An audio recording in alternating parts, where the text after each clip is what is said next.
Innanzitutto buonasera.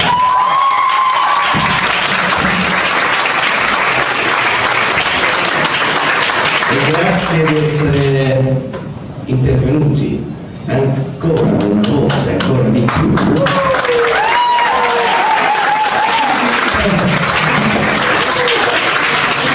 Ma voglio fare facile una cosa.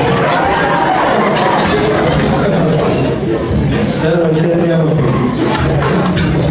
Grazie per essere intervenuti ancora una volta, ancora di più, perché mi sembra di aver capito, oramai sono anni che ho imparato i vostri volti a memoria su ogni concerto, su ogni serata, su ogni teatro, e sono veramente felice che voi siete venuti qua ancora una volta a Feltrinelli, alla quale vi facciamo un applauso.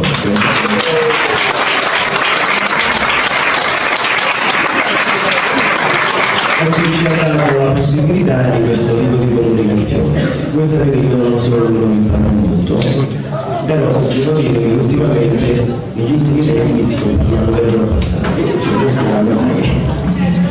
E sono felice perché ho bisogno di dire delle cose, no? Certe cose non si dicono con la musica, non c'è la forte, le canzoni, oppure si dicono scrivendo dei piccoli libri. Questo è, secondo me, non so se è l'ultimo, però è il primo, questa è la certezza, è il primo, anche se non è molto lungo e piccolo, sono le prime indicazioni di passi, la prima, diciamo, forma di comunicazione che io ho cercato di avere con il pubblico, non solo tramite la musica e tramite l'emozione, ma soprattutto anche tramite la scrittura, che è un mezzo che arriva e quando uno non sente la voce, non sente la musica, si stanca, insomma, ha bisogno di avere quella necessità di essere nella propria cameretta o camera, o a volte, perché no, anche nel bagno, può leggere delle cose in santa pace, senza l'alito sul collo di qualcuno che distrae.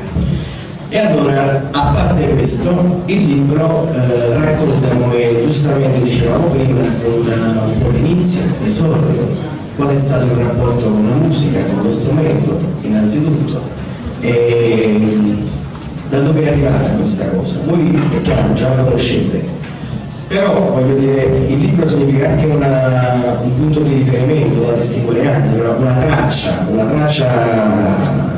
che rimane, la tracciabilità. Oggi questa parola è una parola un po' pesante, la tracciabilità, noi siamo tutti tracciabili oggi, cominciando dalla spesa che facciamo a quello che diciamo. Però voglio dire, questo secondo me è il modo di tracciare, cioè è la maniera giusta di tracciare una cosa che rimane, e a volte non è semplicemente carta straccia, cioè a volte questa cosa diventa, questo può essere un libro, come può essere un ricordo, come può essere un regalo, come può essere insomma un momento, l'illusione, il pensiero di avere, diciamo, qualche sogno nel cassetto e di realizzarlo dopo tanto tempo, perché questo comunque era un sogno nel mio cassetto, no? Quello di fare arrivare a voi questo qua. E comunque c'è un po' di tutto dentro.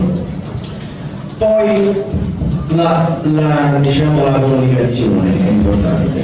L'aneddoto che più che altro mi colpisce di più è il fatto di aver cantato solo lei al Festival di Sanremo, e di aver cantato un pezzo scritto, diciamo, parlo del testo, da Dio Daniele.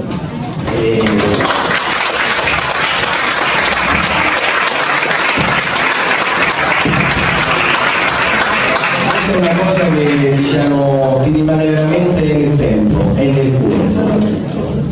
La generosità di Dio.